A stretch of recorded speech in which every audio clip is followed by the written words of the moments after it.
नमस्कार मेरे साथियों। तो आज हम जानेंगे कि डॉक्टर बाबा साहेब अम्बेडकर जी ने हिंदू धर्म को छोड़कर बौद्ध धर्म क्यों अपनाया और वो बौद्ध धर्म ही क्यों अपनाया। वो चाहते तो मुस्लिम या सिख या क्रिश्चियन बन सकते थे, पर बौद्ध को ही क्यों चुना और इस बौद्ध धर्म का इतिहास क्या है। तो चलिए जानते हैं महान लीडर ने क्यों अपनाया बौद्ध धर्म। सबसे पहले हम जानेंगे कि इस बौद्ध धर्म का इतिहास क्या है।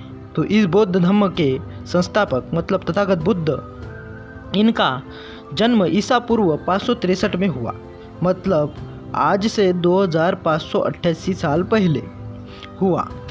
कहा जाता है कि उनके पिताजी धन दौलत से संपन्न थे। उनके पास कई सौ एकड़ खेत थे। इतना होकर भी उन्होंने घर त्याग दिया, राजपाट जैसा जीवन त्याग दिया और सन्यासी बन गए। अब वो सन्यासी कैसे बने। उस समय भारत में दो सबसे शक्तिशाली साम्राज्य हुआ करते थे। एक था कौशल साम्राज्य और दूसरा था मगध साम्राज्य। कौशल साम्राज्य के राजा थे राजा प्रसेनजीत और मगध साम्राज्य के राजा थे राजा बिंबिसार। और बुद्ध जहाँ रहते थे उस राज्य का नाम था शाक्य। ये राज्य कौशल देश में आता था, मतलब राजा प्रसेनजीत के अधीन। पर ये गणराज्य था।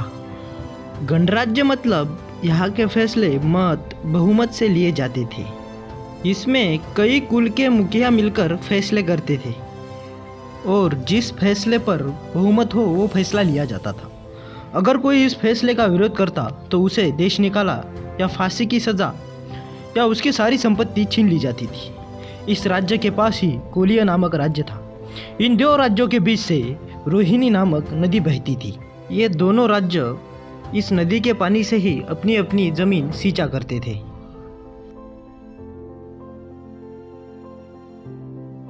एक दिन क्या हुआ कि इस नदी के पानी को लेकर कोलिय और शाक्यों के बीच झगड़ा हुआ। उनमें अक्सर पानी को लेकर झगड़े होते रहते थे, पर अब कुछ ज़्यादा ही हुआ। शाक्यों के सैनिक राज दरबार में आए और उन्होंने सेनापति से शिकायत की। सेनापति ने कहा, अब छोटे मोटे झगड़े बहुत हुए, अब हम युद्ध करेंगे। सभी गणों को कह दो कि आज शाम युद्ध के लिए सभा बुलाई जाए। इन गणों में बुद्ध भी थे, मतलब सिद्धार्थ थे। शाम को सभा बुलाई गई। सेनापति ने उसका प्रस्ताव रखा कि हमें युद्ध करना चाहिए। जो भी मेरे साथ हो वो मेरी तरफ आ जाए। पर बुद्ध मतलब सिद्धार्थ इस फैसले के विरुद्ध थे। बुद्ध मतलब सिद्धार्थ कह रहे थे कि युद्ध इस समस्या का समाधान नहीं, युद्ध से हमारा नुकसान होगा और उनका भी। मेरा मानना है कि हमें इस पानी की समस्याओं को आपस में बातचीत करके सुलझाना होगा। हमारी भी गलती होंगी कुछ और उनकी भी। जो भी मेरे साथ हो वो मेरी तरफ आ जाए। इसमें बहुमत से सेनापति की जीत हुई। फिर भी बुद्ध मतलब सिद्धार्थ इस फैसले के विरुद्ध ही थे और वो अंतिम तक रहे। उन्हें देश निकाला की सजा हुई। इस तरह बुद्ध सन्यासी बनने के रास्ते चले गए। इस सफर में वो उस समय के कई ऋषि मुनियों से, योगियों से मिले। उन्होंने कई ग्रंथ पढ़े, वेद पढ़े, उपनिषद पढ़े, चातुर्वर्ण पढ़ा। का अंत कैसे होगा। फिर उन्होंने 7 साल की तपश्चर्या की। उनको ज्ञान प्राप्त हुआ। अगर हम देखें, उनको ज्ञान प्राप्त होने के बाद उन्होंने वेदों को नकारा, उपनिषदों को नकारा, उन्होंने आत्मा के अस्तित्व को नकारा, उन्होंने ईश्वर के अस्तित्व को भी नकारा। उन्होंने कहा जागरूक बनो, उन्होंने कहा अत्तदीप भव, मतलब स्वयं प्रकाशित बनो। कोई तुमसे कह रहा है उसे मत मानो, किसी पुस्तक में लिखा है उसे मत मानो, कई वर्षों से चला आ रहा है उसे मत मानो, उसे समझो। क्या उस व्यक्ति की बात या पुस्तक में लिखी हुई बात या कई सालों से चली आती हुई कोई परंपरा या कोई बात अगर तुम्हारे तर्क पर सही साबित हो तभी उसे मानो। अत्तदीप भव, स्वयं प्रकाशित हो। और बुद्ध के धम्म में हमें कोई भी भेदभाव दिखाई नहीं देता। उन्होंने उस समय भी स्त्रियों को भी वही स्थान दिया और पुरुषों के भी। उन्होंने स्त्रियों को भी भिक्खुनी बनाया और पुरुषों को भी भिक्खु। सबसे खास बात बुद्ध धम्म की यही है कि इसमें भेदभाव नहीं है और ये धम्म हमारे भारत से ही निकला है। बुद्ध के महापरिनिर्वाण मतलब उनके मरने के बाद उन्होंने किसी को भी उनके धम्म का उत्तराधिकारी नहीं बनाया। उन्होंने उनके धम्म मतलब उनके विचारों को ही खुद का उत्तराधिकारी बनाया। बुद्ध के समय बुद्ध धर्म भारत का मुख्य धर्म बन चुका था। उनके 300 साल बाद अशोक का जन्म हुआ। अशोक चंद्रगुप्त मौर्य के वंशज थे। उन्होंने युद्ध के बल पर तो कई राज्य जीते, पर जब वो बुद्ध के शरण में आए तो उन्होंने राज्यों की जगह प्रजा के दिल पर राज किया।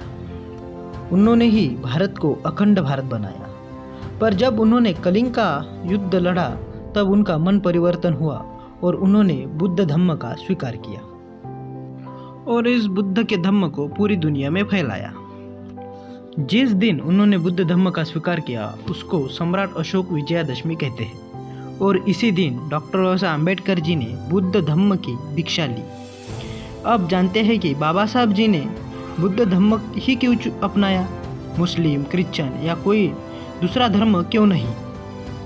डॉक्टर बाबा साहब अम्बेडकर जी ने कई सालों तक बहुत सारे धर्मों का अध्ययन किया, उसको देखा, परखा, तब जाके उन्होंने बुद्ध धम्म का स्वीकार किया। उनको किसी धर्म में बुद्ध जैसी शिक्षा नहीं दिखी। बुद्ध ने कभी नहीं कहा कि मैं ईश्वर हूँ या मैं ईश्वर का बेटा हूँ, या उन्होंने ऐसा भी कभी नहीं कहा कि ईश्वर ने मुझे भेजा है, मैं उनका दूत हूँ।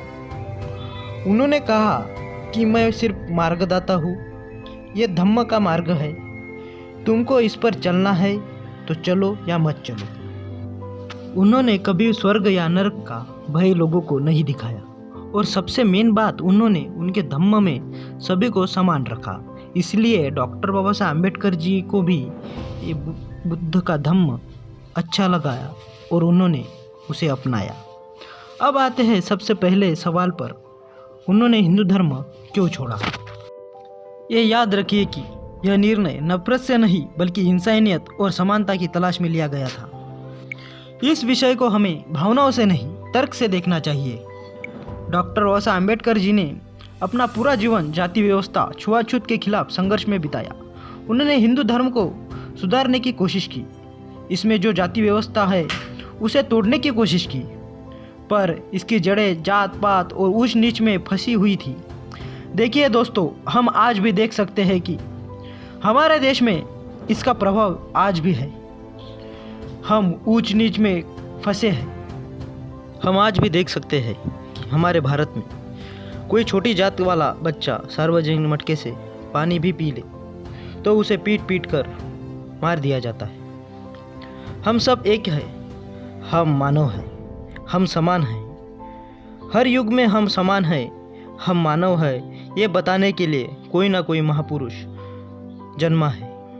वो चाहे ज्योतिबा फुले हो, वो चाहे शाहू महाराज हो, वो चाहे शिवाजी महाराज हो, वो चाहे संत रविदास हो, वो चाहे संत तुकाराम हो, वो चाहे संत कबीर हो, वो चाहे तथागत बुद्ध हो, वो चाहे महामानव डॉक्टर बाबा साहब अम्बेडकर जी हो।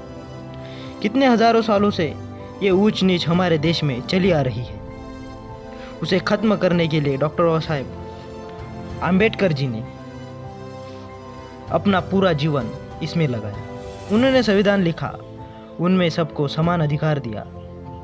फिर भी उनको पता था कि ये वायरस जाति धर्म का वायरस खत्म नहीं होगा। इसलिए उन्होंने कई वर्षों तक सभी धर्मों का अध्ययन किया और हमारे ही भारत का बुद्ध का धम्म उन्होंने लोगों को दिया 14 अक्टूबर 1956 को।